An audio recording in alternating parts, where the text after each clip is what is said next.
this regular City Council meeting of February 6th, 2023 is called to order. We will begin with a moment for prayer or reflection.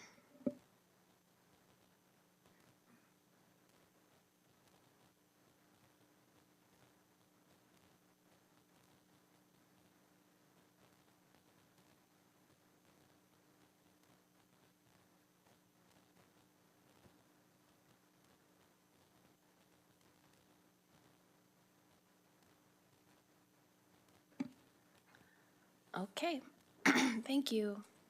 I would now like to read the land acknowledgement.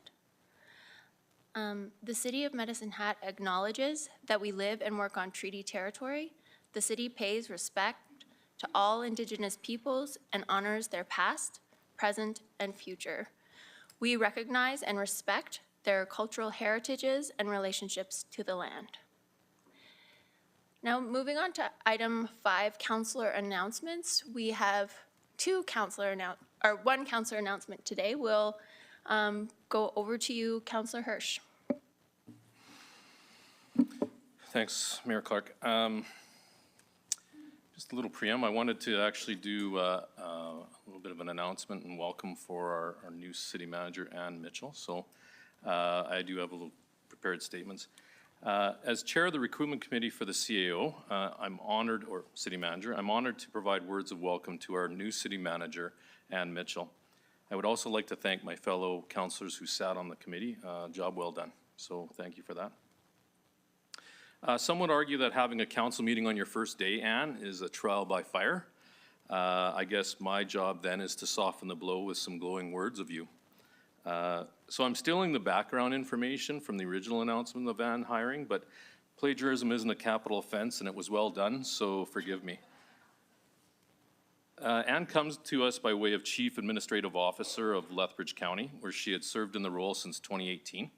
Prior to that, she was the CAO in the municipality of Sioux Lookout from 2012 to 2018, the Township of Peely, Ontario from 2008 to 2012, and the Township of Prince, Ontario from 2005 to 2008.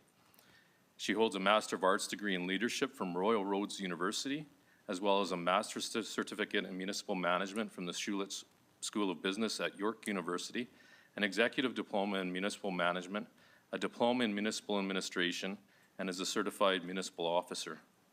Oh, that's lots to say. With extensive experience in municipal leadership roles, Ann has a solid track record of municipal management success and achievement, and demonstrated strengths in strategic and business planning, policy development, marketing and communications, resource allocation, human resource management, and community stakeholder relations. Ann, you managed to rise above all the challenges for this position, which I'm happy to say there were many. We're incredibly excited to work alongside you and have you represent our administration team at the council table. You have an engaging personality and a get-it-done attitude that I think administration, council, and our community will find incredibly refreshing. So on behalf of council, congratulations on your decision to be our city manager, and I sincerely welcome you to the City of Medicine Hat. City Manager Mitchell, would you like to say a few words? I'm really excited to be here to work with council and administration to put this city where it needs to be on the map. So I'm excited. Let's get to work. Sounds good. Thank you both. Moving on now to the adoption of the agenda. We are going to add an item at 11.3 in new business called Letter of Support. And in addition to that, bylaw 4738 in the agenda is being replaced by there's a replacement bylaw that went out earlier today, and that is at item 11.1. So my understanding is the briefing note will stay the same, just the bylaw is being swapped out. Okay, are there any other additions to the agenda? Seeing none, we will adopt the agenda as amended. And moving on now to the adoption of the minutes of Council January 16th, 2023. Seems like a long time ago. Any errors or omissions? Seeing none, council adopts the minutes of January 16th, 2023 as presented. So we will now move on to, we have no public hearings, so we'll move on to item 9.1, Administrative and Legislative Review Committee. Your Honor, I'd like to make a motion that council adopts the minutes of the Administrative and Legislative Review Committee meeting held on January the 18th, 2023, as presented for the corporate record. I'll second that. All right, are there any errors or omissions? Okay, we'll vote on the motion.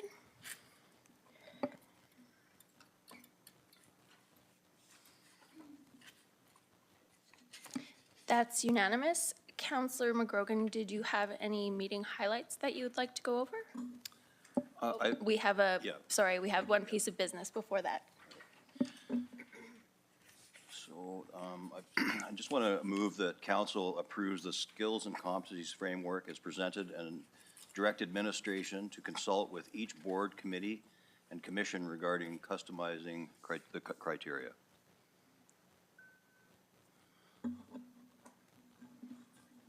I'll second that motion. Great. Any discussion? Councillor McGrogan? Thank you. I just want to say that I guess do we need to, that we strongly support, I strongly support this, this framework. I know that I've had the opportunity over the last several weeks to speak to many applicants who applied in the previous processes around boards and committees, and what we're trying to accomplish here is just to establish a fair and defensible decision-making process that will, I don't want to say take the politics away, but it will definitely provide a framework and actually provide feedback from all of these committees and boards that want a say. And I think that 360 kind of feedback will be really important. So although this is not an exhaustive list, it's a starting point for us to engage with committees and boards to find out what they're looking for, so that the next process, we're, I guess, a little more tactical in our approach. Great, thank you. Seeing no further speakers, we will vote on the motion.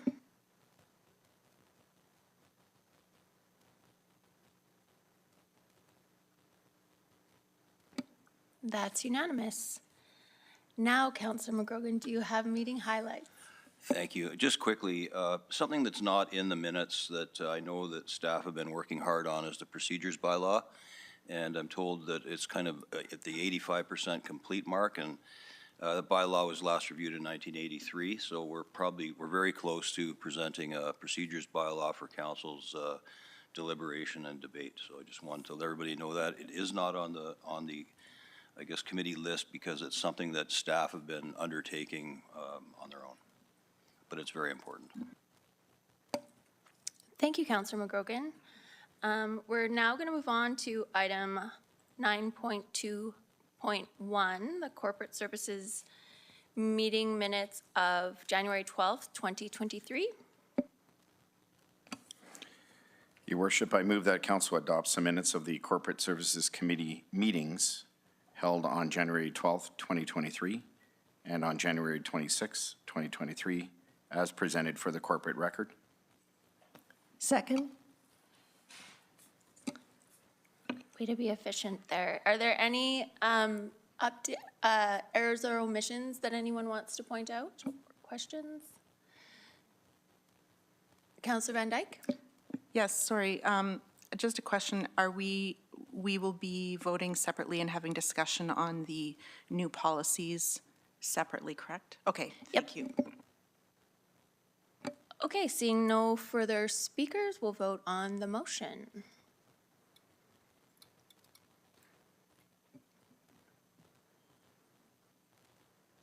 And that's unanimous. So Counselor Dumanowski swiftly moved us through item 9.2 and 9.2.1 and 2. So we're moving on now to 9.2.3, personal and travel expense policy, 0107. Your worship, I'd move that council approves the amended personal and travel expense policy 0107 as presented, effective January 1st, 2023. Second. Okay, the motion is on the table and we have two speakers already. Councillor McGrogan. Thank you. Through the chair, I guess a question more than anything, through the city manager. We just approved our 2023-2024 budget. So my question, I guess, is that being this is a significant increase in per diems, and I'm not saying it's not deserved, but I'm wondering if it was accounted for in the 23-24 budget process, and if not, what the plan is, I guess, to make up the difference. Because from my old world, I can tell you that this is significant and will either mean reduced training or more money from somewhere. And I think coming out of COVID, I don't know if reduced training is what's best for our city staff. So I'm just curious where the money's coming from. City Manager Mitchell, looks like you're referring to Managing Director Egert.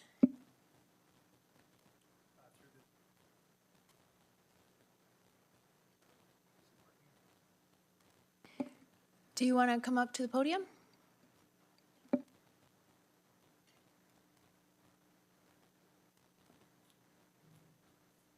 Through the chair to Councilor McGrogan, the budget has been approved and we will be living within the budget.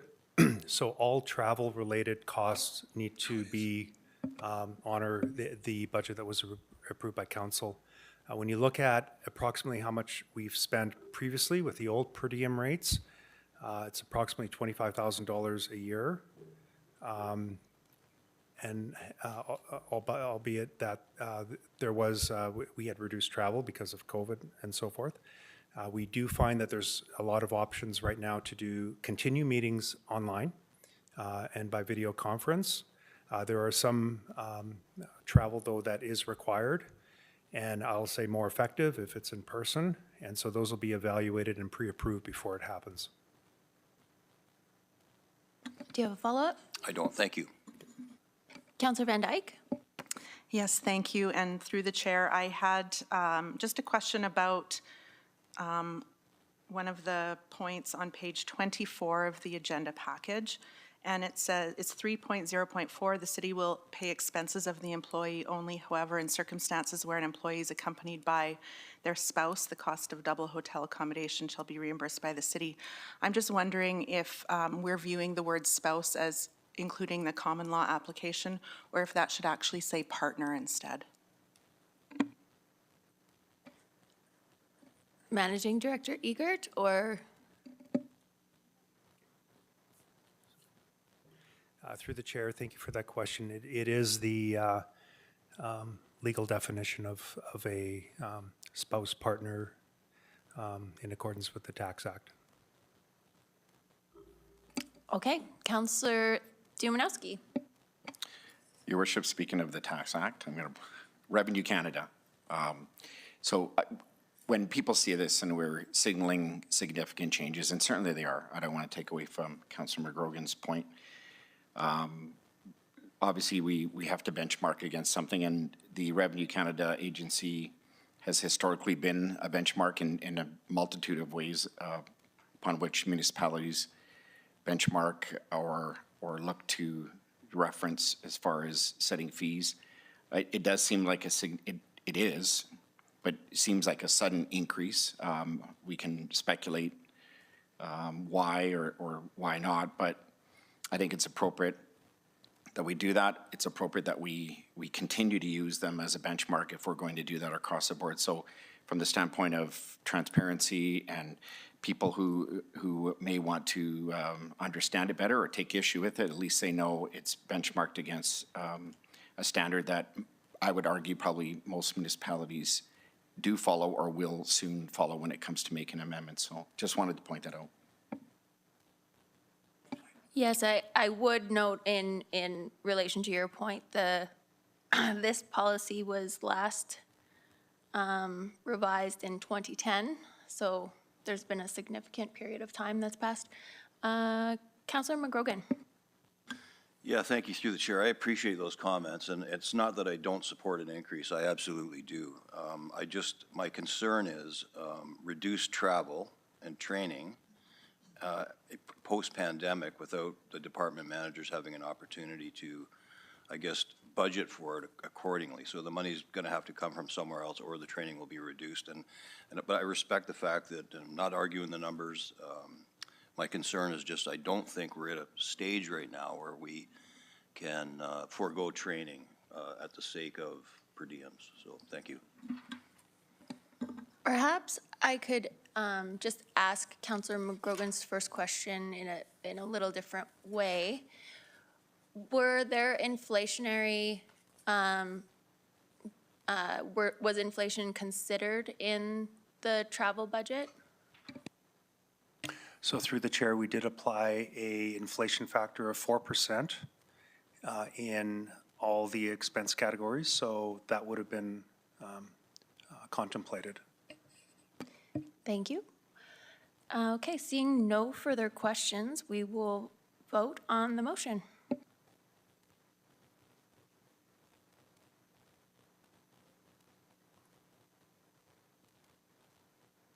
And that's unanimous.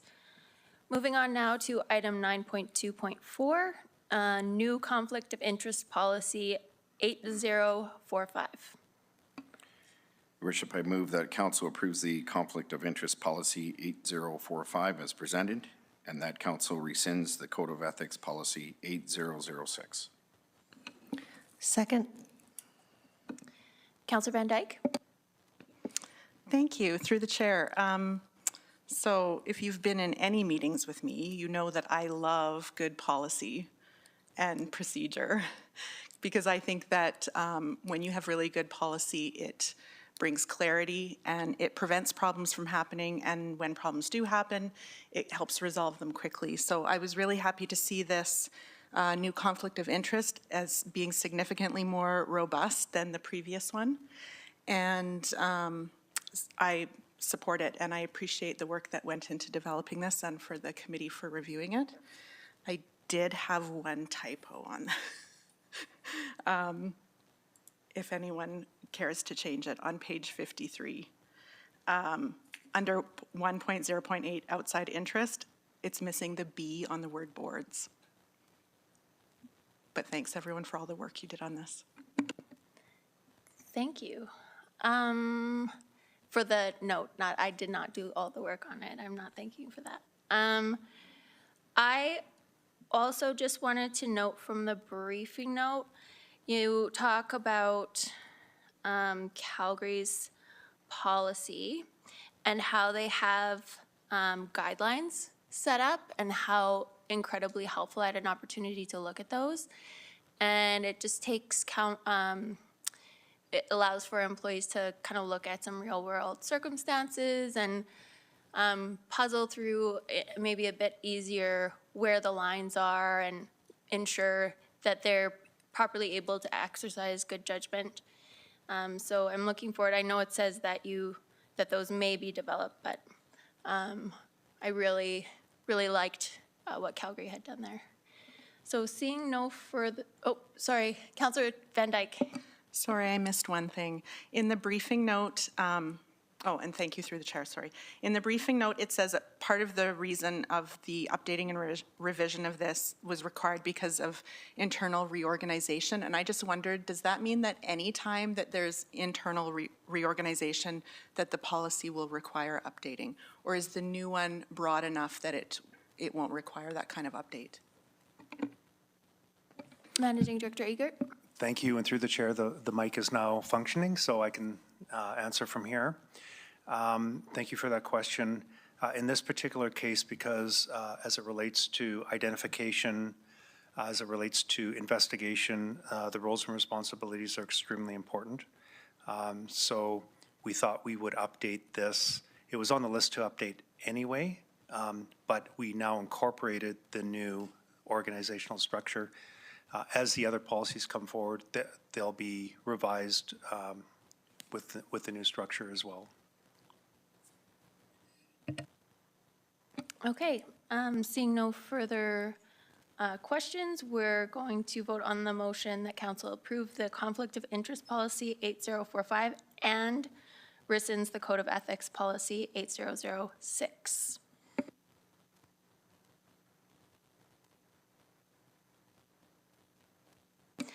That's unanimous.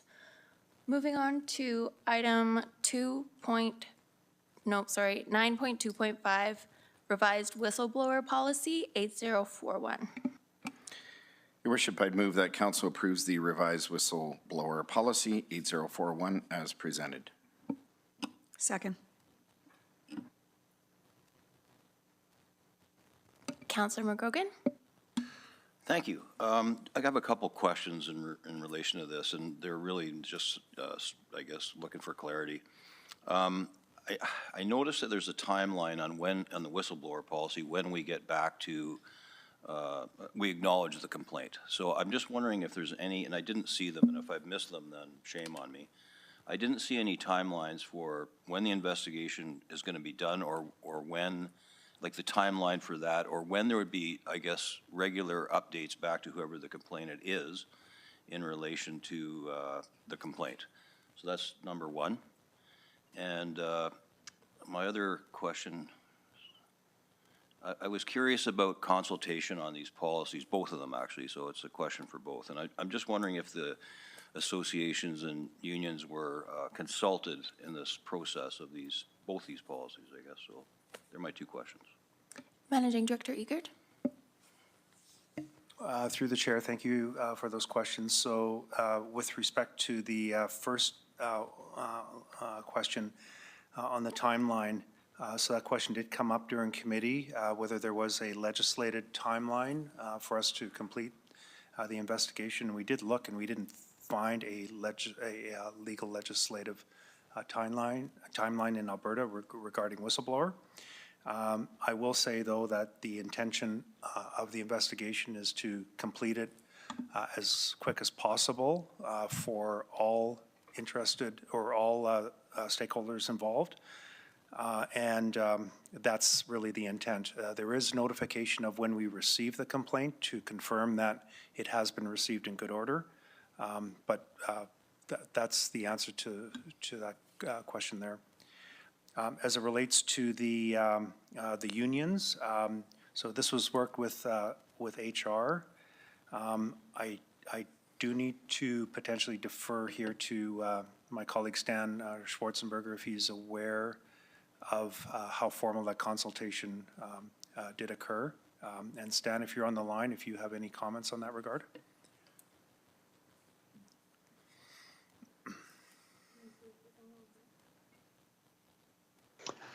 Yes, thank you. Good evening, everyone. We didn't go into any extensive consultation with the collective bargaining units per se. We primarily limited ourselves to the exploration of best or better practice with comparable municipalities, using that as our guideline. Councillor McGrogan, you have a follow-up? Yeah, I do. Thank you. So I just think that there are two things. One is, I don't think it would be difficult. These whistleblower complaints are extremely emotional for the complainant and for those that are being complained about. And I know that sometimes we can't put a defined timeline on an investigation. I completely understand that from my past life, but I do think there should be some mechanism where we are notifying the complainant on an ongoing basis, whether it be every 45 days or whatever, that the investigation's ongoing and a bit of an update. I think it's respectful, and I think it's important. But if I'm alone on that, then I otherwise support it. And I do want to acknowledge that they're excellent policies, and I want to thank the staff for great work on them. City Manager Mitchell? I do think it's critical that we do run this by the union, so I'm sorry to throw a spanner in the works right at the end, but I do think it's something that we should maybe take back, look at the timelines, and also have consultation with the unions. I just think that's a little proactive way to do it. It's my, I saw your hand, Managing Director Egert. Yeah, I'll cancel that. That's fine. and your mic is still on, just in case you didn't know. Councillor Sharps.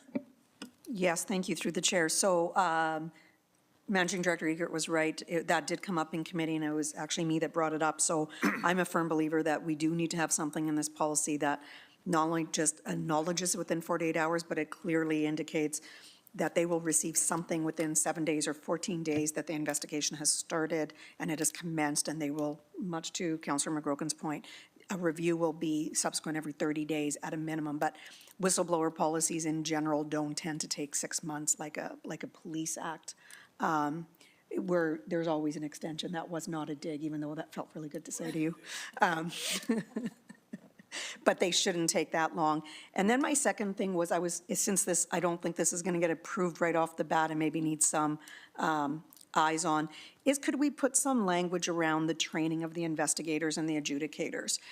This should not be taken lightly, and just because we hold a title of, I hold a title of HR, but I went through extensive workplace investigative training, and it really changed my perspective. So I do believe that whoever's doing this should be trained, much like in the police world. You just because you have a badge doesn't mean you can do the job. You actually have to go through training. City Manager Mitchell. thank you for that. And I do think it speaks volumes to the concerns surrounding issues, and we want people to feel comfortable coming forward. So I think it's better to err on the side of caution and make sure this policy is robust and that we're not just putting it through to get it through. I think it's well worth us going back and having another look and bringing it back to council. Councillor Hirsch.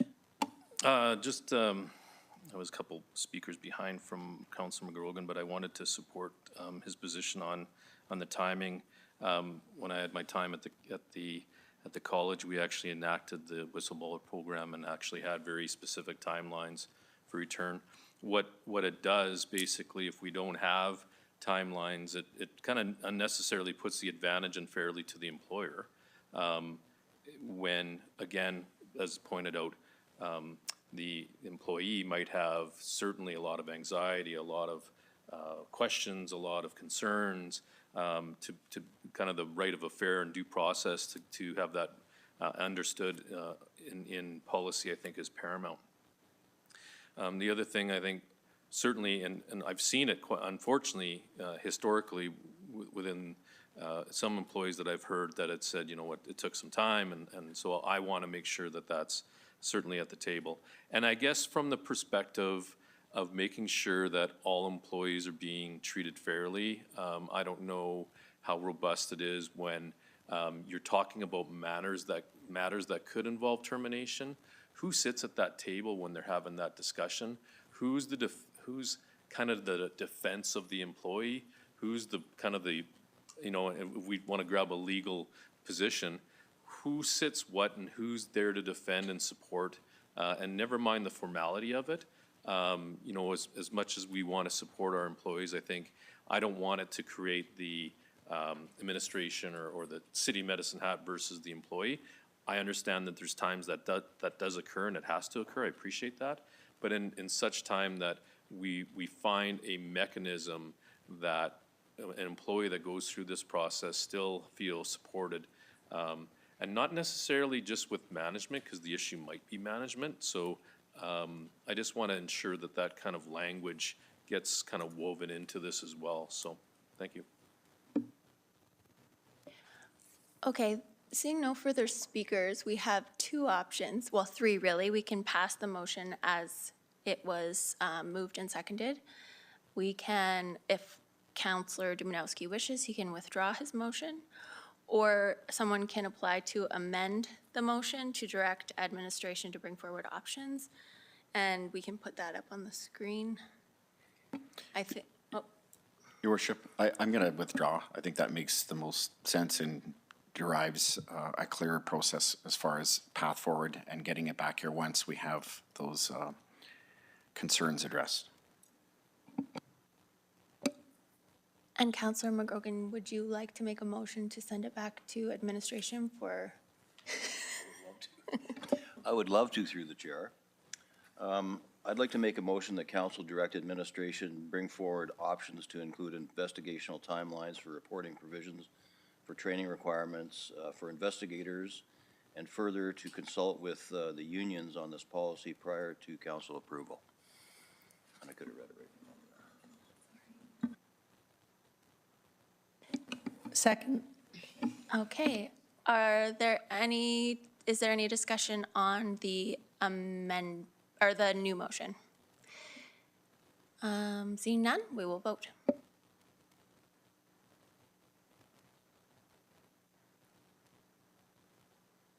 That is unanimous. Councillor Dumanowski, do you have any meeting highlights that you'd like to share?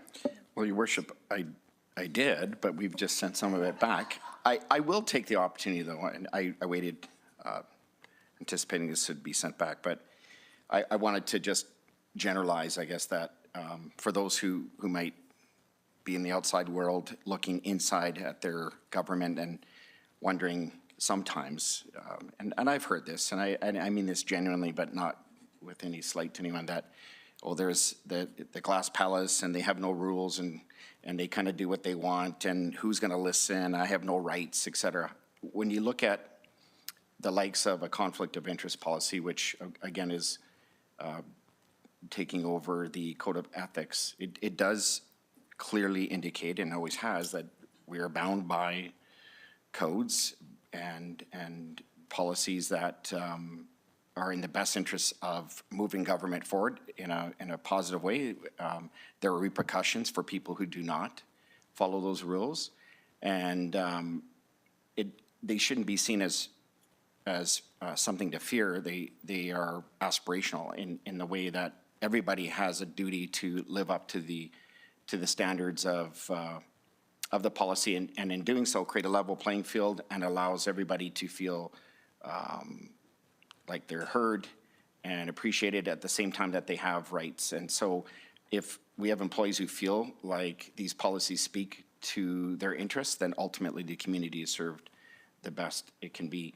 The Whistleblower Act, same thing, or policy, pardon me, that terminology is well known. It's been out there a long time, but again, this kind of brings attention to a very purposeful piece of policy for those who feel that the conventional approaches are not working for them or they're not being heard. They're a means to do something without a reprisal. And at the same time, God forbid, there are people who look to use a piece of policy like this for frivolous or vexatious purposes. There are consequences for that as well.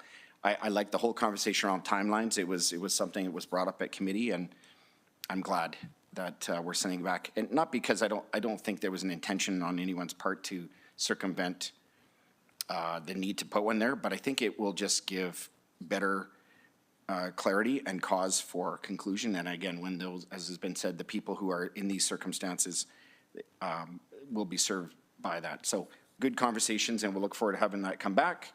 And then the last thing I wanted to say was, anyway, we had referenced the amount of people who had signed up, because we're going back now to maybe a less popular conversation on corporate services, and that is the number of people who have signed up for utilities in the period of time that was permitted for them to capitalize on the reduced rates, or the reduction in rates, for a period of 6 months. I think it was around 80%, which is significant. And again, as I said at committee level, I'll say one more time, it was nice that we had the opportunity for the public to do that. And I know there's been attention paid to it outside of our community, and I know the news has published good stories on it, and there are anxieties around what that might look like after the time period, but we can look at the present right now, and I think the opportunity that was created by virtue of a change in bylaw was taken advantage of. So I just wanted to highlight that's a positive impact to the ratepayer for a period of time. Thank you. Can I just add one point of clarification, and correct me if I'm wrong, but I think you're referring to the fixed rate from last year rather than a reduction in rate, that was the 80% sign-on. Yeah, sorry, that's important to communicate. Yeah, not the reduced, well, the favorable rate for them. In other words, they were able to sign on for a fixed rate under the old bylaw and not necessarily have to deal with the current rate under the new bylaw. So yes, thank you. Thank you very much. We are now going to move on to item 9.3, Economic Land and Strategic Planning and Development Committee. 9.3.1, meeting minutes of January 24th, 2023. I move that council adopts the minutes of the Economic Land and Strategic Planning and Development Committee meeting held on January 24th, 2023 as presented for the corporate record. Second. Any discussion? Errors or omissions? Seeing none, we'll vote on the motion.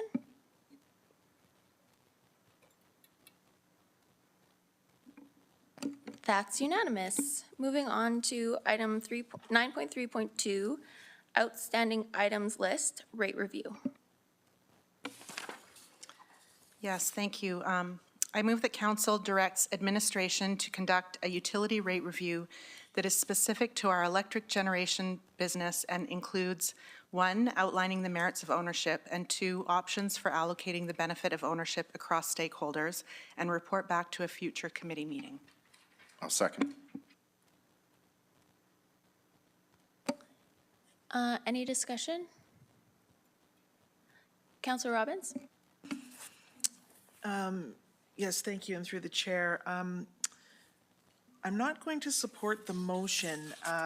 First of all, with respect to number 2, I thought that was something that we had requested previously. So just, I understand that we're here to get that administration requires clarification on that.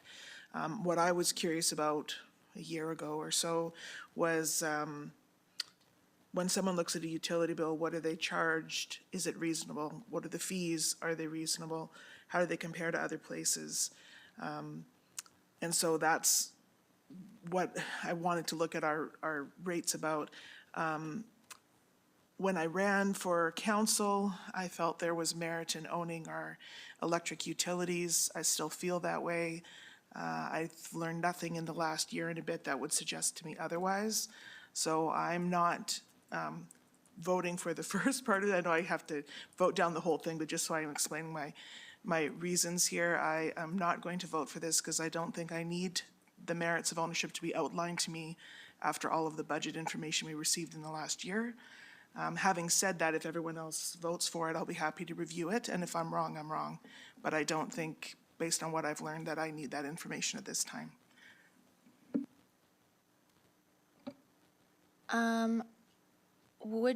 Do you want, I know that you don't necessarily agree with item 1. I anticipate that maybe Councillor Van Dyke can provide a little bit of more of an explanation, that maybe that can be worded in a way that clarifies what that means. But would you like to add the utility bill clarification as an amendment? No, I think that when we receive the information on number 2, those questions will be answered for me. Okay. Thank you. Councillor Hirsch? I won't be supporting this either. I think, quite frankly, you know, we've had this ownership for a very long time. I think people are well aware. What I've said publicly and privately is I actually just want to have, again, for anyone that owns an asset, we should be looking at the merits of ownership or not ownership. And I'm not trying to incite or create any type of, really, at the end of the day, we all, as owners of houses, et cetera, should be doing a review in terms of what they have and does it make sense for them to carry forward. So this kind of talks about, for me, it's not balanced. It just talks about the merits of ownership and then that the allocation of benefit across stakeholders. I think we're well aware that we own the utility. It does have a benefit for us, but again, It just seems that it's just not a balanced discussion, and I hope to have something a little bit more comprehensive in due course through some substantive reviews as we move forward. So I won't be supporting this. Thanks. I think this is requesting the review, so I'm not 100% clear on where the lack of balance that you're, like, what would you wish for it to be? Because it just speaks to the outlining the merits of ownership, and I don't want to debate this right now. I'm just saying that when I read it as it's presented, and I don't want to do it on the fly and doing amendments, I just think as it's presented right now, and I think could be in the future for us as we go down this journey, I think will be more balanced than what I see in front of us right now, because it just speaks to just ownership by itself and not the other alternatives. Councillor Van Dyke? Yes, thank you. So I might defer to Managing Director Pancoast on this, but the intention of this was to make it very broad, but to put in a formal request so that we could actually do the direct administration to allocate resources to do the work, to bring us that information, because it would be additional on top of their regular duties. And so this would be direction from council saying, we would like you to bring us this information so that we can see all of the things. That's why we kept it very broad. And then including in that second point, the options for allocating the benefit of ownership across stakeholders, was the intention for that was the rates and, excuse me, and the, what happens to profits that come from it as well. So I will also let Managing Director Pancoast speak to it. Thank you, through the chair. I think this discussion is precisely why staff is looking for clarity. The words rate review is a very broad question. Rates themselves in terms of scope could include electricity. It could include electricity distribution, natural gas commodity, natural gas distribution. It could also include water, for instance. So we were trying to understand whether rate review meant all of it and whether we're revisiting the design of pricing for those elements. We did believe that we completed the broader utility bill comprehensive and understanding and communication of what those elements are a year ago. So we felt that piece of that work was complete. When we consider scope, the distribution side of the equation, we do follow regulated rate principles that allow it to be a cost recovery plus allowable return. And from there, it's allocated to different customer classes on a zero-sum basis. So that's already a cost recovery approach. So there's very little that we have discretion to determine other than the allocation mechanism. And that leaves the natural gas commodity side. And unlike years ago when we used to produce our own natural gas, really we are now a price taker from the broader market, and we flow that cost through as well. So again, limited opportunity for specific markup or design options. And that leaves the electricity side of the business. So that's where we thought getting clarity on scope, if that's where we're looking to focus our attention rather than to revisit all of those areas. So one is a question on scope and one would be a question on objective. In terms of electricity, we assumed part of the question comes down to, are we distributing through dividends back to the taxpayers, or are we redesigning our rates so that the value goes directly back to the customers? So that's why the question was designed as it was, with an assumption that this is where we have the greatest flexibility to create design options. Councillor Dumanowski? Well, Your Worship, I didn't want to follow Managing Director Pancoast, but I will. Not because I didn't want to, but she said it well. I think two things when we had the conversation at committee was, where are we on this rate review? And recognizing that this is not a small undertaking. It kind of moved into the conversation around, as it's been indicated, is it all utilities? What are we really looking at? And we quickly realized the gas side was not where we wanted our focus, again, based on the fact that 90% of our gas comes from the market. So it was about electric. Okay, so now we know it's electric generation. What does that look like? I didn't necessarily read it the same way some of you did, but it's important to get the clarity, because to me, none of that conversation had to do with us talking about whether we should stay in the electrical business or not. I certainly don't recall that, and I would not have supported that. So I would almost merge those sentences or portions of them, the merits of ownership as far as the benefit of ownership and allocation of profits or funds or changes to the electric pricing that benefit stakeholders. This stems really from record profits we made and people asking, and many new people who, and old people who ran for council, and people saying, what is our true benefit? Where is our advantage? There are a multitude of responses to that, but when it came to electric generation, that was where we wanted to hone in, and there ought to be benefits derived from having that ownership that would be different from every other utility holder. We have to keep our utility business whole, but certainly we were challenged to look at it, and we rose to the occasion. So this was our attempt to kind of bring some clarity and challenge staff to move in that direction so that we could get a response, because we're getting questions all the time. Where's your rate review? Where is it at? And the fact of the matter is it hasn't really moved forward. So this hopefully will put it to rest. Councillor Sharps? So I'm kind of aligning here with Councillor Hirsch and Councillor Robbins, but I think as I'm reading it, this might change this for me if there was an amendment potentially. So I guess when I'm reading this, it says Council directs administration, number 1, outlining the merits of ownership, and number 2, options for allocating. So it's all about the pros versus, I guess, number 3 is outline the merits of an MCC. Again, the entire scope, not just, because this is all about tell us why we're doing everything right, not tell us what we could be missing. And I guess that's the part that I think Councillor Hirsch is saying is let's have a full conversation, not just the conversation that we're still amazing and we're doing everything right. Is that accurate? Okay. So perhaps you're looking more for outlining the costs and benefits of ownership, something like that. Councillor Hirsch? Well, and I learned a long time ago, you're never supposed to repeat what you're saying, so I won't.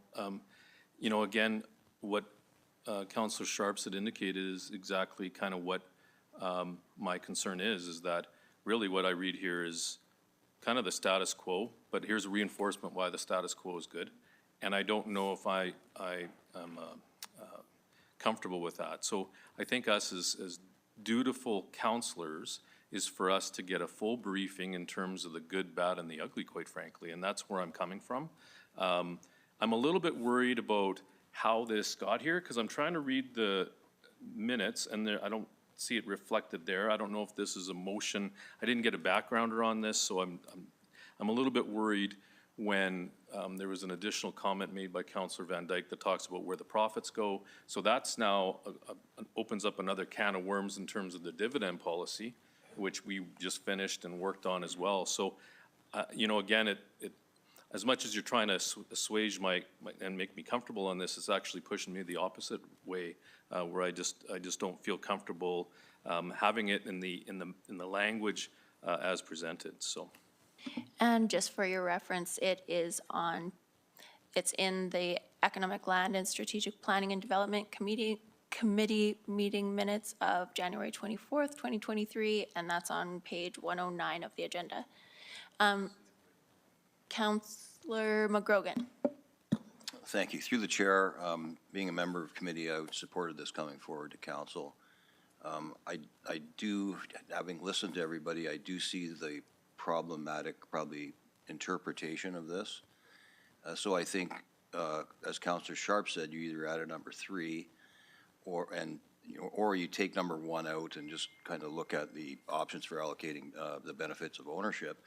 I would support that, but I do agree that if we're talking merits of ownership, reminds me back of the old Ernst & Young report from a long time ago, and that's a big undertaking. And if we're going to look at ownership of our utilities, which I heard probably the most of through the whole election process, then I think it's a really big piece that needs its own, I guess, ship to sail. So I guess I won't support this as it sits, but I would look at an amendment to take strike number 1.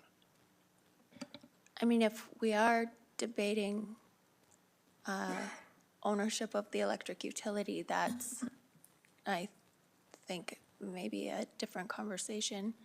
But one option additionally would be outlining the pros and cons of ownership. City Manager Mitchell? I was just asking for that too, because I haven't sat in these committee meetings, so I was just asking for clarity. What did the committee want to see examined? And second part of the question is, if this is going to be a large undertaking, which it will be, is there money in the budget for 2023 to get this done? Okay, so this was on the outstanding items list, and this is, I think, to get the resources to do the thing that we directed, like, at the beginning of our term. Councillor Van Dyke? Yes, thank you. I guess that's just my concern, is that I hear repeatedly from the community that they are wanting some of this clarity. We've had this on the outstanding items list in energy and infrastructure since, I believe, February of 2022. And now with the new committee, it's moved over to that one because it aligns more closely with it. And there is a lot of discussion about understanding, you know, the benefits and the costs and benefits to owning this, this energy company, and then how it looks. How do people benefit from it? Is it only dividends, as Managing Director Panko said? Is it only through dividends? Is it back through rates? And so I don't think that this motion was meant to point it in any one direction right off the bat. It's just to be able to allocate resources for staff to be able to bring us the information so we can make better decisions in the future. Do you have a follow-up, City Manager Mitchell? No, I think that clarifies it, but I do agree that this is a little murky and might need some wordsmithing. Councillor Hirsch? Well, and I just feel like it's starting to wrap up, and perhaps we can take this back and look at something that would be more really quite specific and within the box, because I think, you know, it's funny, there's 8 of us, and eight of us actually have different opinions or in terms of what that is all meaning. So I would certainly like, for my comfort, to be able to have a little bit more constraints in terms of what that's going to look like, and have some, and again, I know you referenced the fact that it was listed on there, but there was really no background on this motion. So, you know, it's pretty very material to the city of Medicine Hat. So I think whatever we do here has to have some, really some grounded in information, and that's kind of what I'm looking for. So thank you. All right, so there's no other further speakers. I am really super in favor of this motion. I think we need to get the resources assigned. I don't disagree that maybe there's some additional clarity. It makes sense to me, perhaps because I've been on the energy, sitting in on the energy committee meetings and on the ELSPD meetings as well.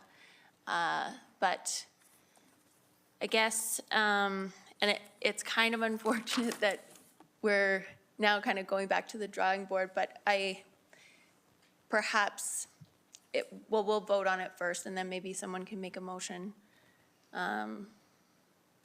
to put it back to the committee potentially.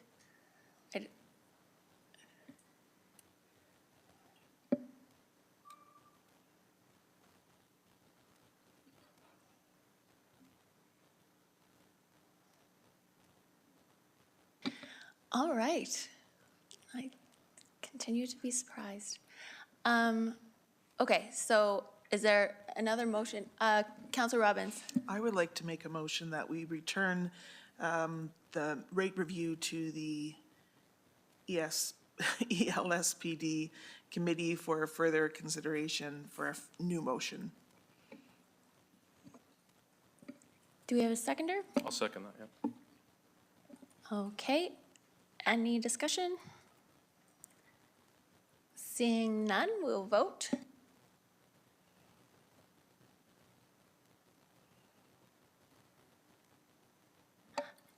For some reason, our voting button, oh, there we go. That's unanimous. Thank you, Councillor Robbins. City Manager Mitchell, just a reminder that your mic is still on, and I think that does cause audio issues, maybe. Thank you. Okay, so with that, we will move on to 9.3.3, meeting highlights. Do you have any meeting highlights for us, Councillor Van Dyke? I do, actually. Thank you. Through the chair. Sorry, I've got to find my spot here. So we're very excited that Strong Towns is kicking off tomorrow here in the City of Medicine Hat, the start of a 2-year journey, the Community Action Lab, and there is opportunity for the public to participate in that as well in the evening session tomorrow. We do require that people sign up, though, because we have to make sure we have enough space in the facility and to kind of plan for people to be there. But I'm also going to turn it over to Managing Director Pancoast and her team to maybe just touch on it a little bit as well. Thank you. Thank you. Through the chair, we do have City Planner Brenda online, and I'll certainly welcome her to provide any additional comments. Thank you.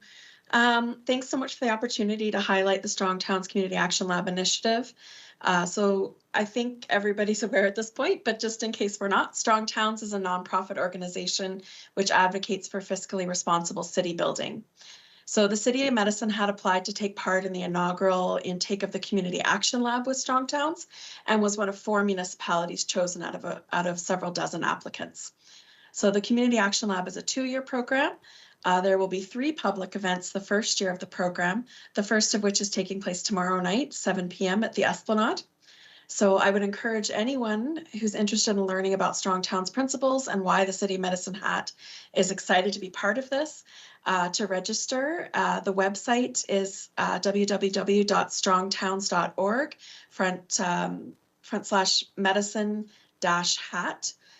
For the event tomorrow night. And as Councillor Van Dyke mentioned, we do need people to sign up just so that we can ensure that we have enough space for everybody. Thank you. There's also a Strong Towns page on our city website. I believe is it .ca or .com? I always forget. medicinehat.com/StrongTowns. I type it in all the time. I apologize. But yes, tomorrow night, it is the event to be at. Okay, moving on now to item 9.4, Emergency Advisory Committee. 9.4.1, meeting minutes of January 30th, 2023. I move that council adopts the minutes of the Emergency Advisory Committee meeting held on January 30th, 2023 as presented for the corporate record. And I second that. Councillor Dumanowski? Your Worship, I appreciate having this here, and again, it's nice to know and that we've always been working toward emergency preparedness. We've done great things, unfortunately, in very difficult times, and we're well known for that. But I'm curious about, and I'm admitting my ignorance if it was there, but the severe weather response plans. I see that's an activity that is being prepared for the 2023 year.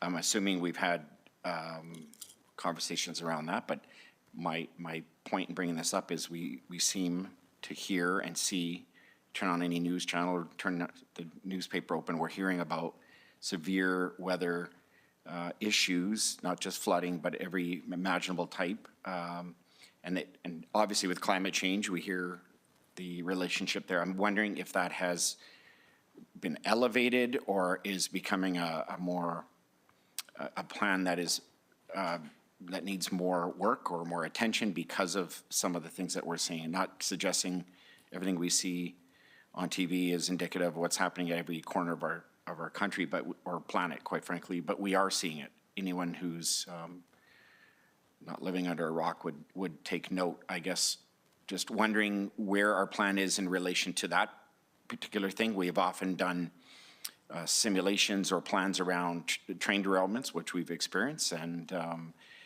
cataclysmic issues with perhaps our major industrial groups, not picking on them, but those would be significant impacts. But now with weather presenting as an everyday situation, I'm wondering what kind of attention or new attention is being paid to that. Interim Managing Director Stouth. Thank you, Your Worship. Through the chair to Councillor Dumanowski, thank you for the question. Severe wind and weather has elevated to the top of the hazards, risk, and vulnerability analysis. So therefore, we are elevating that in our training plans. We are going to conduct exercises on severe weather in 2023, as well as develop severe weather response plans specific. Just thank you, Interim Manager Director Stouth. Welcome as well to the roundtable. You never thought you'd make it here, but you're here. Just kidding. I welcomed him. I asked him if he felt he had a promotion coming or not. But anyway, I've known you too well, and so I have good candor with you. But welcome here, and I know you're the expert on this. You've been involved in this for the longest time, and so it's appropriate that you be here. And I'm heartened to hear that this has been moved up, because it is a real consideration, and we know the impacts, with floods are devastating and significant, but they happen, less frequently, but weather patterns are changing, and we've seen places within our own province or country, certainly, that despite every effort to be prepared, there were unforeseeable challenges. So I think it's appropriate, and I'm applauding it, so thank you. Thank you, Councillor Dumanowski. Seeing no further speakers, we'll vote on the motion.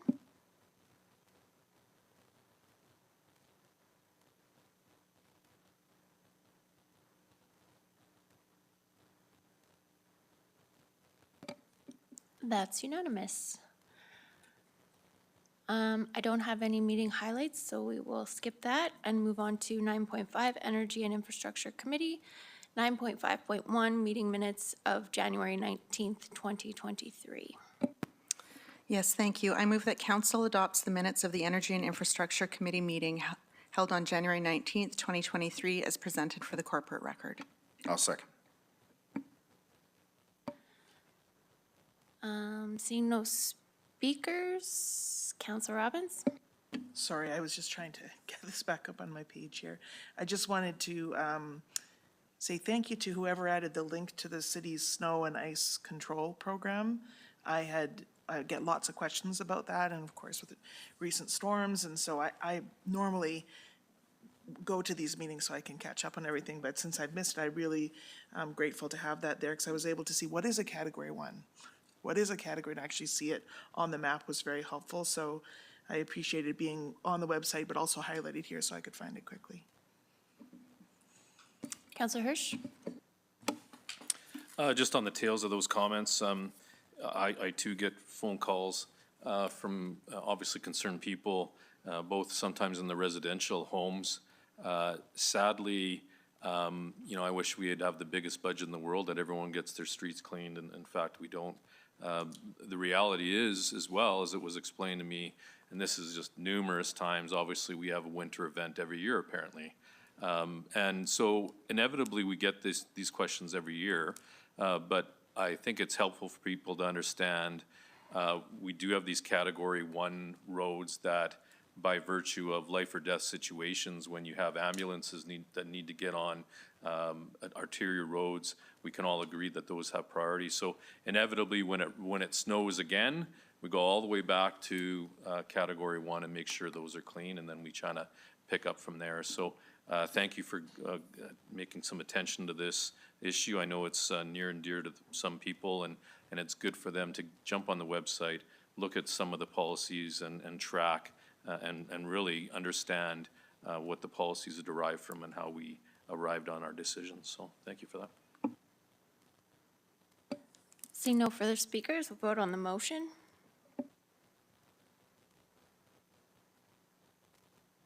And that's unanimous. Councillor Van Dyke, did you have any meeting highlights you wanted to share? Yes, thank you. I don't want to belabor the point about the roads, but it's something that we all deal with every day. Even a lot of things we talk about in energy and infrastructure can feel like they don't touch our lives closely, but the things that do a lot is road conditions and garbage pickup. And so I wanted to say thank you to Director Bohan for providing the information that he did in the minutes there. You can see some very specifics about what it would take to clear roadways, and I appreciate the Medicine Hat News covered this as well. They did some clearing, and then they extrapolated out numbers from that. So they did clear 4 kilometers of street along Ross Glen Drive, and it took 14 hours and 200 loads of snow were removed at a cost of approximately $20,000. So you can imagine how much it would cost to remove snow from all the residential roads, even to do kind of the tertiary roads in the city. It would be an enormous undertaking. So I think this year has been difficult because we're used to having Chinooks more frequently, but this year we just continued to have snow, and then when it did melt, it was very brief and it refroze. So I know it's been rough going literally for a lot of people in the last couple months. I'm hoping now with continued Chinooks, we'll maybe be able to start from scratch again and we'll get a little bit better. But I appreciate the patience of the public and understanding that we don't have unlimited budget to do road clearing in the winter. Thank you. Thank you. Now moving on to Public Services Committee 9.6.1 meeting minutes dated January 23rd, 2023. I move that council adopt the minutes of the Public Services Committee meeting held January 23rd, 2023 as presented for the corporate record. And I will second that. Seeing no Councillor Sharps. Thank you. Through the chair, I just had a question on the verbal update that Managing then Director Mastel provided specifically to the Monarch Theatre request for proposal. So that RFP, I think, has been open and then closed. Maybe it was an error expression of interest first. Sorry, I can talk. I think, anyways, it's been about a year. So do we kind of have a timeline when this is going to come to conclusion? I'm not sure unless Councillor Robbins has an answer to that. Oh, you do? Okay. Interim Managing Director Stouth appears to have gotten up to speed on it. Thank you, Your Worship, and through the chair, yes, the RFPs for Monarch Theatre operation have been received and evaluated, and you can expect to see an award work its way through the process very soon. Managing Director or Interim Managing Director Stouth, what's your definition of very soon? Like mine is like Friday.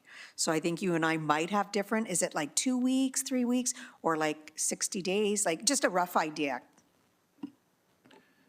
We'll see it hit the, through the chair, we'll see it hit the admin committee meeting either in the next meeting or the meeting after.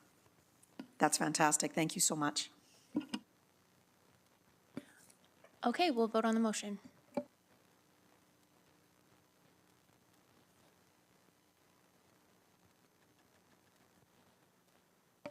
That is unanimous. It's my turn. Sorry. Moving on to item 9.6.2, bylaw 4705, the outdoor smoking and vaping bylaw. Your Worship, I move that council give first reading to bylaw 4705, the outdoor smoking and vaping bylaw is presented. And I second that. Discussion? Counselor Hirsch. Typically, we really don't have a lot of discussion on first reading. Having said that, I think it's important for people to understand. I don't know, I'm interested in having further discussion on this whole issue. So I will be in support of it, but that doesn't necessarily mean I would be supporting it all the way through. Thank you. Okay, good point, Counselor Hirsch. We will just vote on first reading.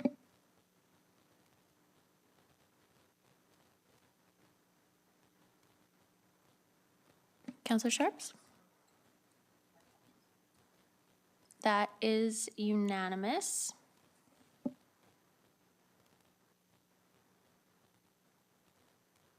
And we're just doing first reading? Okay, so we'll move on then to designated smoke and/or vape area management policy 0172. I move the council approves policy 0172, the designated smoke and vape area management policy as presented. And I second that. Okay, procedurally here, I'm a little bit like cart before the horse. If we're not going to be approving the bylaw yet, the policy doesn't really make sense yet. So I'm wondering if it's better to just withdraw the motion for now. Does anyone have any questions or? No? Okay. I can withdraw the motion. Okay, thank you. The next item on the agenda is item 9.6.4, Community Funding Framework. I move the council approves the establishment of a new community funding framework for the social arts, cultural, and heritage funding streams as presented. And I second that. Councillor Sharps? Kind of like earlier on in the discussions, we've already done budgets. Is there money for this allotment? Interim Managing Director Stouth?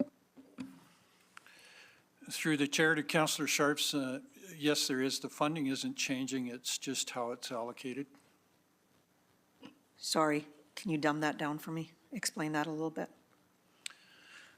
Yeah, the funding exists in the budget. What the community funding framework does is put some more emphasis on the Community Vibrancy Advisory Board and how those funds are distributed.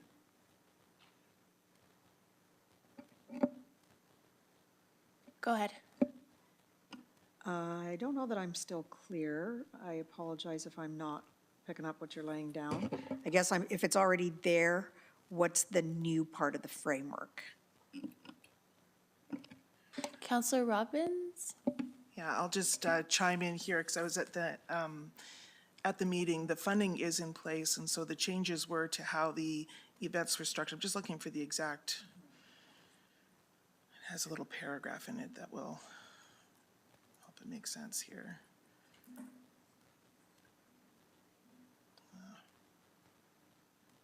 Anyway, it used to come into several funding streams, and now it's been broken up, events being one, community vibrancy grants being another. And there was extensive discussion about community consultation with the groups. That's most of what we talked about at the meeting itself.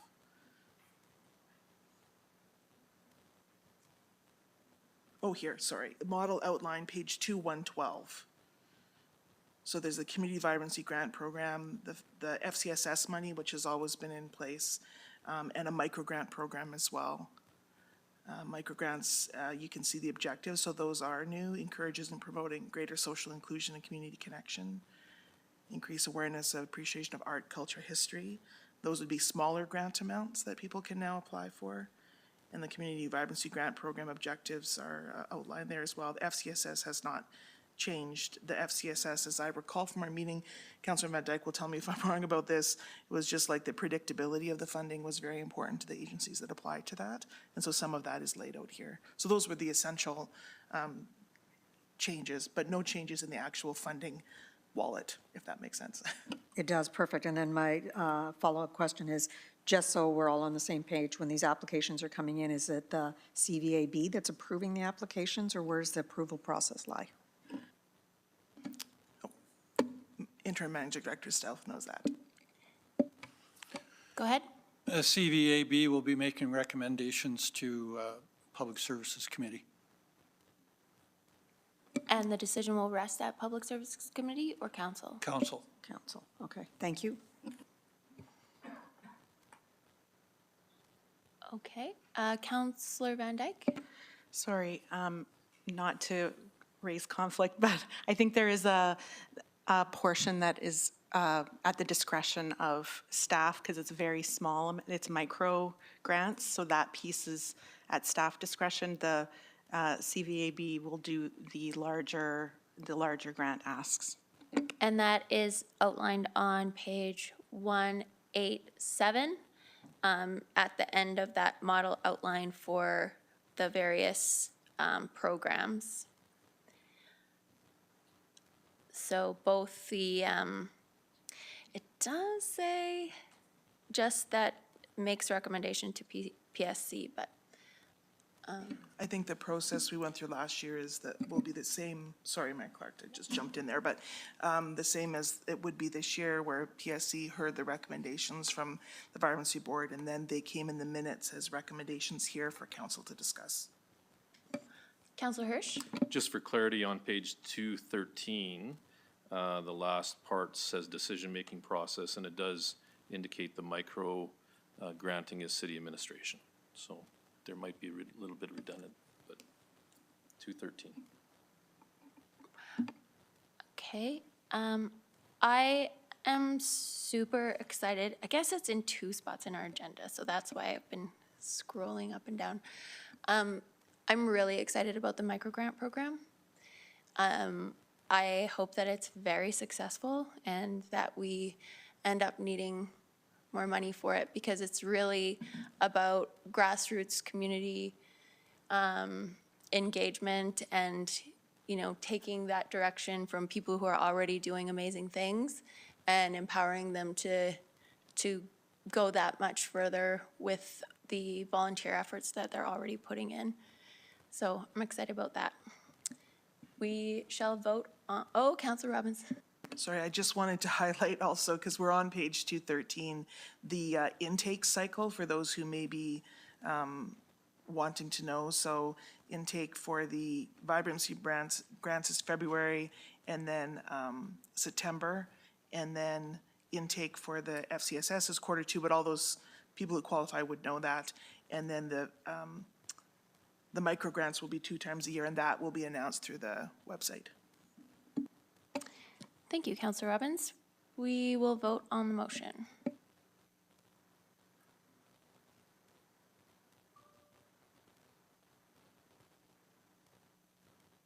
And that passes unanimously. Councillor Robbins, do you have any meeting highlights from Public Services you would like to share? As you know, Mayor Clark, Public Services is nothing but highlights. But I think I've done enough work for one day on Public Services, so I'll just sit here quietly now. Okay, well, we will then move on to reports for reception. Item 10.1. This is just for reception. We don't have to vote on it, but it is the Police Commission minutes of January 26, 2023. Councillor Dumanowski? Your Worship, I missed the Police Commission, so I have some questions. Is that okay? No, just a couple of questions. I did note the downtown patrol unit is down to 1 officer, so I mean, obviously, there's, they're looking to supplement that. I was curious, was there a change due to some sudden movement within the organization or otherwise? Because the downtown patrol unit is certainly a valued component and would be noticed if we didn't have the resources there. And I know officers attend lots of events on their own, but I think typically with the downtown unit, there were 2-3 person responses or means to do that. So I'm just curious, and I had one other follow-up one. I can answer that. So there was 3, was Van Mulligan, Lori Parisnik, and Sergeant Bourne. So it's just Brian that's downtown right now. Jason Van Mulligan retired. and is now working at CP Rail as their police. And Lori ended up having to go back on patrols as we are short on patrols. So the plan, when talking to the chief last week, he presented to the commission, the plan is the cadet class will be graduating soon, and they're going to partner up, and great place to get downtown with the cadets is down there with them. But they've also been spending a lot more time downtown and going down and meeting the inspectors and the chief, just spending some time in the community. And Brent gets a lot of support from local business owners too. So like, we, you know, we've all opened our doors. If you need anything, call us. Because, I mean, we all support these guys.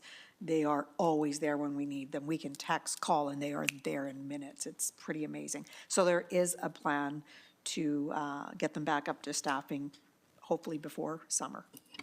That's good to hear that we have an eager person still remaining there, and we're going to backstop that soon. My other follow-up question was around the presentation photo radar. It indicates as a result of an audit, 12% of his existing sites are going to be removed due to low number of speeding vehicles, which makes sense. I mean,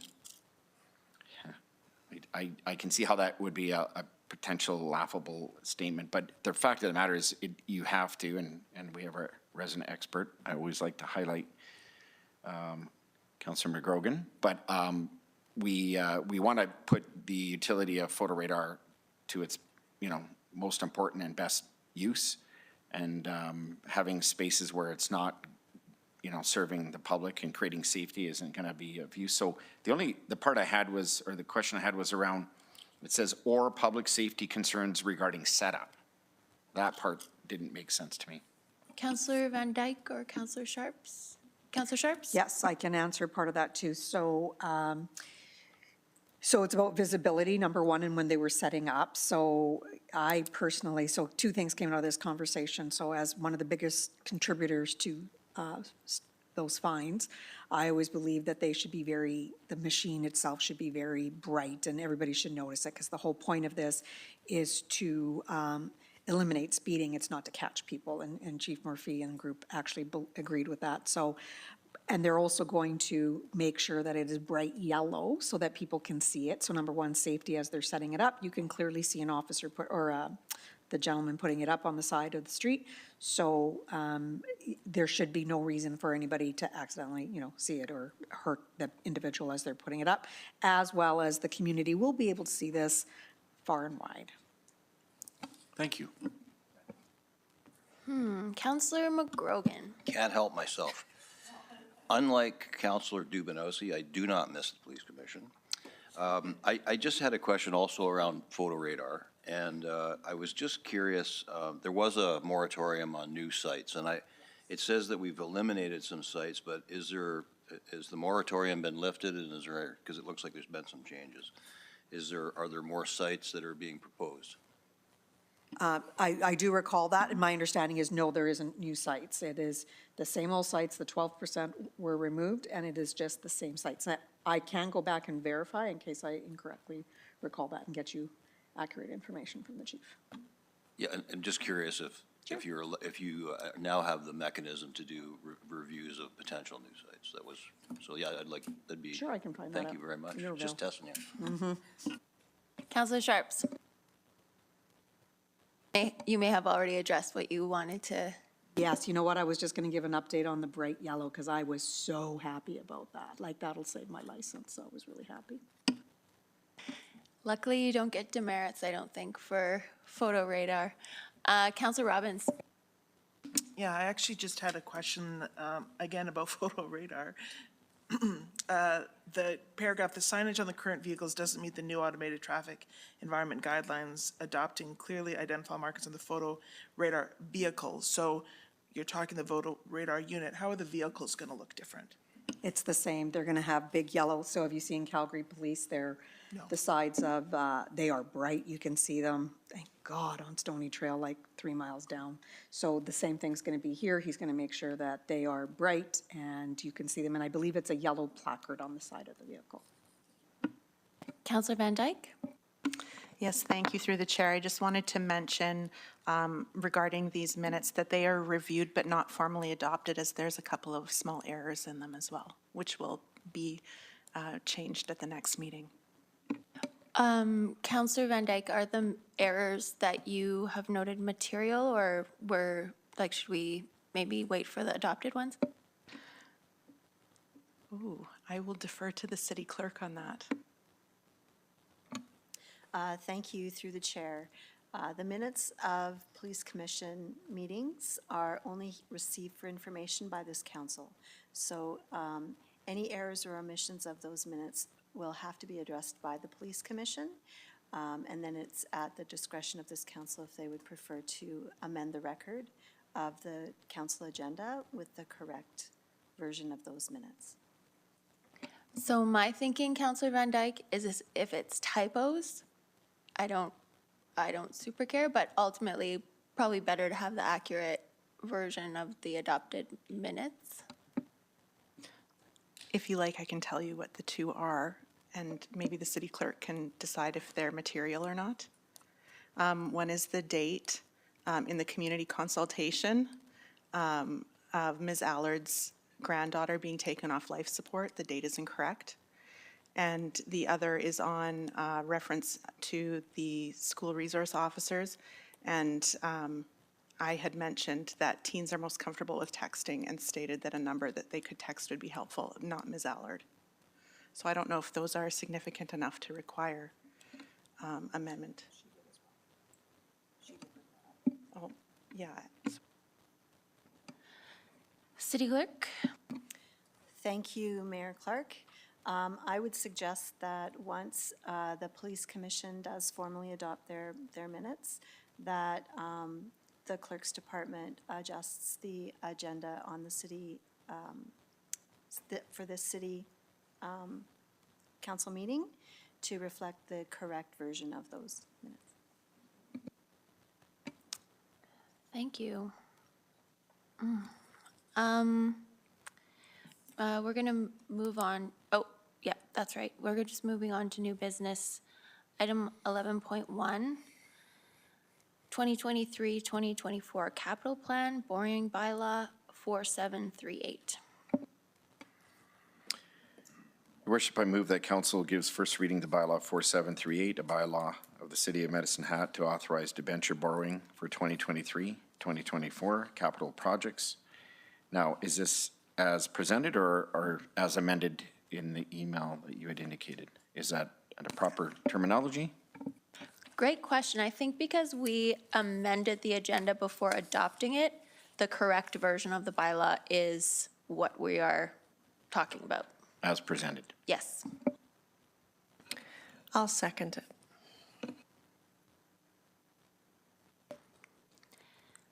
So is there any discussion on this one?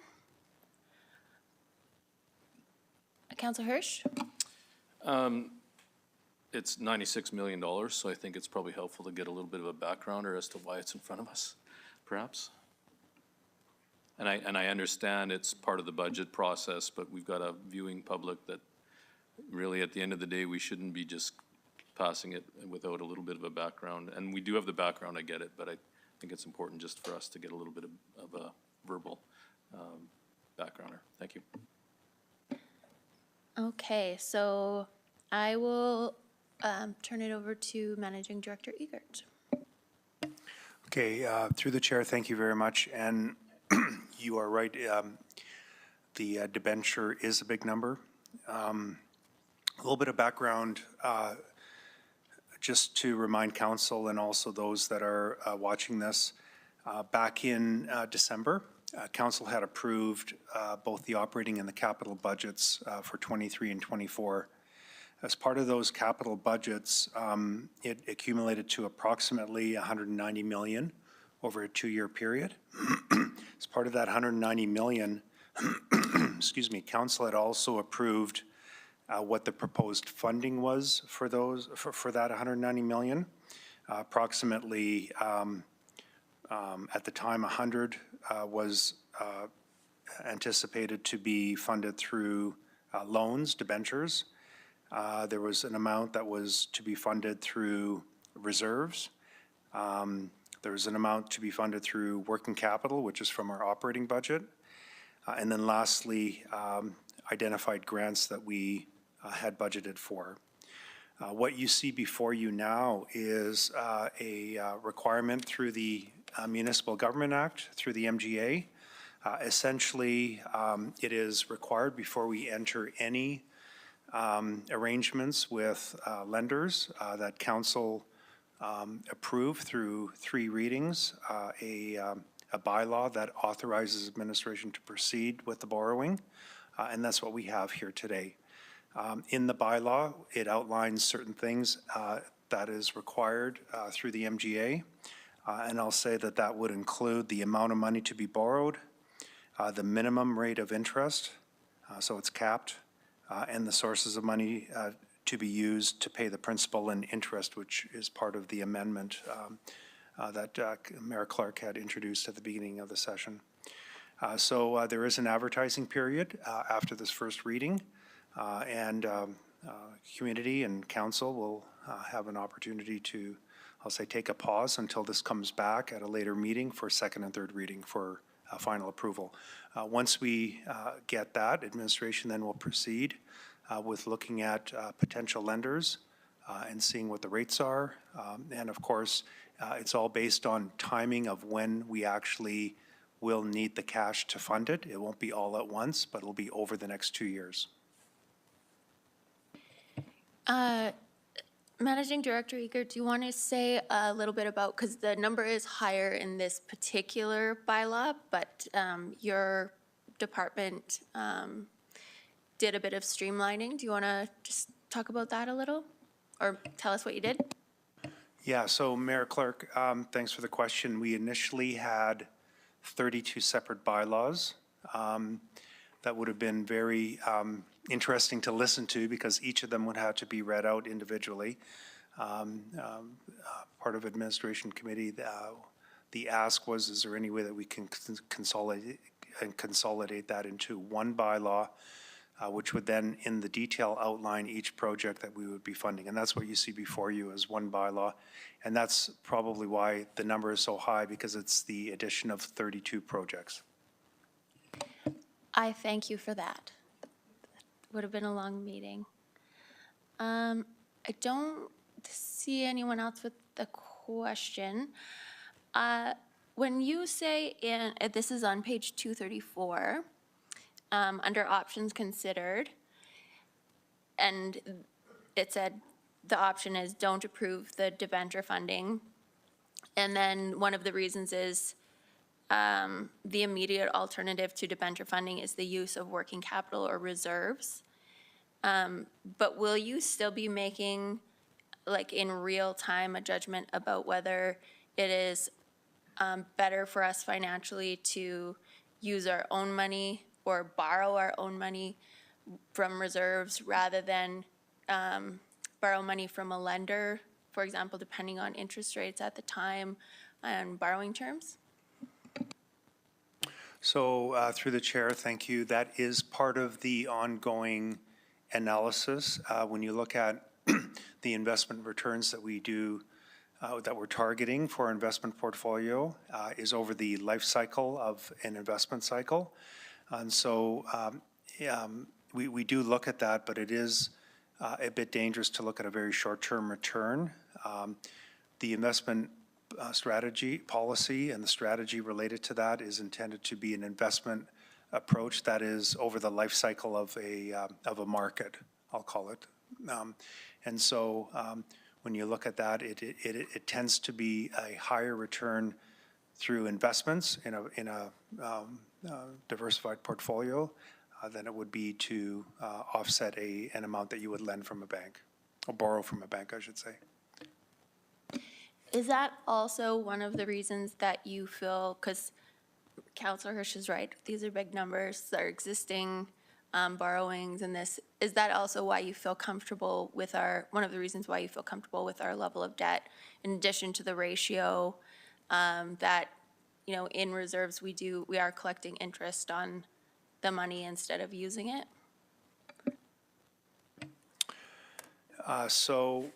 We are subject to debt limits as laid out by municipal affairs. So in our case, it would be based on The limit is 2 times our annual revenues, which is our upper limit with municipal affairs. As part of the city, because of some sensitivities of revenues may go up and down year over year, we've set that target at 70%, as opposed to what municipal affairs says is 100%. So we've taken some cautionary limits there. That council had approved that policy many years ago. So we're working against that 70%. When you look at the briefing note, that forecast for that debt limit, we're currently at 45% of the limit. And going into 23 and 24 with this proposal would take us up to 52% and then 59%. And that's making certain assumptions as to what we believe revenues will be in 23 and 24 based on the budget. Thank you. And that is important to note. These projects have already been approved in the budget, and this is just kind of the follow-up to that.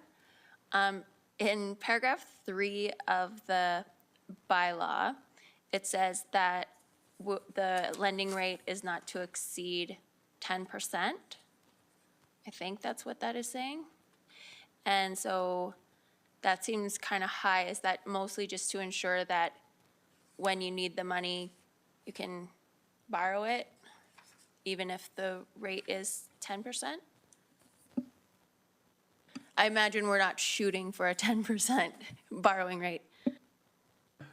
No, and you're right, Mayor Clark, that is included in the bylaw, and it is a requirement, and we've done that in all previous borrowing bylaws. It's an upper limit. Currently, the market rates are closer to 4.5 to 5%, depending on the amortization period and the duration. So that's the indicative rate right now. Again, the lending will take place over the next 2 years, and we expect to see some changes in the rates. Bank of Canada has signaled that the increase in the key lending rates has more than likely peaked. And so they will either stay there or go down over the next 2 years is what we're hearing and what we're anticipating. But again, before we borrow, we will look at all the options and see what the rates are out there for the city. Thank you. Seeing no further questions, we will vote on the motion.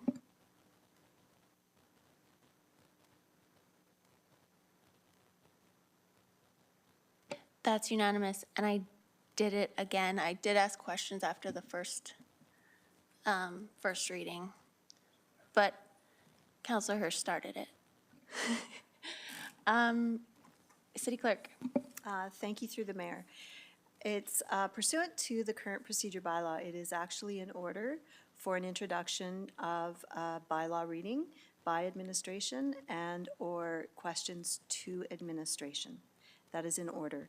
What would not be in order is debate. Thank you for that clarification. Okay, so that has to go to a public hearing now. So we'll move on to 11.2, appointment of representative to Community Futures Entrecourt Board of Directors. Just some background on this, with the departure of Managing Director Mastel, that left a vacancy on the Board of Directors as a city appointment. So that's why this item is on the agenda. Your Worship, I move that Council appoints Managing Director Rochelle Pancoast to the Community Futures Entrecourt Board of Directors as the representative of the City of Medicine Hat. Second. Seeing no speakers, we will vote.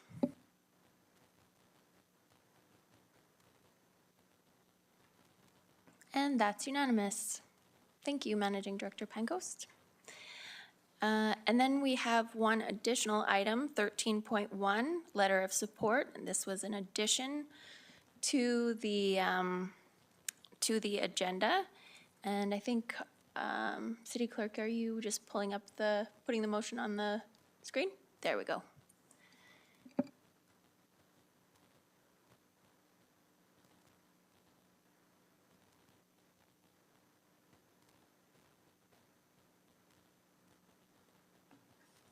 I'd like to make the motion that council endorses providing a letter of support in principle for the Southern Regional Drainage Committee's request for further funding from the province of Alberta in the sum of $12,500,000 to offset additional inflationary increases and complete Phase 1, 2, and 3 of the Horsefly Regional Emergency Spillway Project.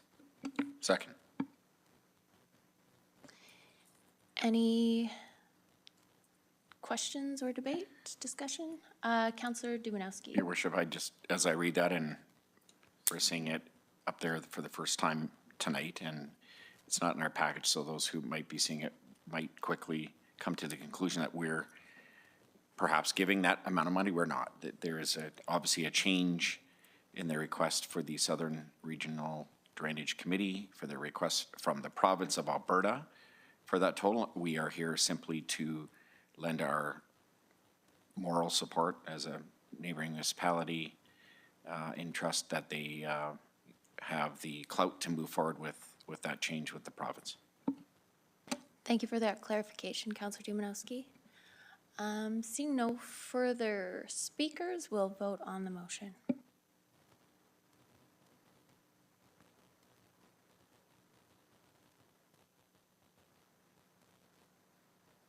And that's unanimous. Seeing no further business, this meeting is adjourned at 8:11 p.m.